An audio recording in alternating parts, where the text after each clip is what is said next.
Good morning বন্ধুরা। এই আসনটা যেটা আমি এখন করবো, যেটার নাম হচ্ছে শীর্ষ আসন। এই আসনটা করলে পরে আপনার চোখের দৃষ্টিশক্তি বাড়ে আর ব্লাড সার্কুলেশনটা খুব ভালো হয়। আমি শরীরে এনার্জিও আসে। সকালে উঠে ব্যায়াম করা খুবই দরকার। আমরা তো সারা রাত ঘুমোই বিছানায়, টোটাল ব্লাড সার্কুলেশনটা স্টপ থাকে। কিন্তু সকালে যদি উঠে আমরা ব্যায়াম করি, তার রক্ত চলাচল মানে রক্তগুলো শিরায় শিরায় সব চলে যাবে আর শরীরটাকে অ্যাক্টিভ হয়ে যাবে, এনার্জি বাড়বে।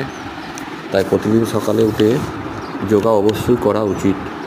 যোগা করলে শরীর ও মন দুটোই ভালো থাকে। আসুন, যোগা কিন্তু অনেক প্রফিট আছে। যোগা করলে আপনার শরীরে কোনো রোগ হবে না। আপনি ভালোভাবে প্রতিদিন যোগা করুন। বিকালেও 5টার পর করতে পারেন, কোনো অসুবিধা নেই। যোগা করুন, যোগা করা অবশ্যই দরকার আছে। যোগা করলে শরীর মন দুটোই ভালো থাকে। দেখুন, পা দুটো উপরে তুলে কি সুন্দর, একবার আস্তে আস্তে করতে হবে, কোনো টেনশন নেবার নাই।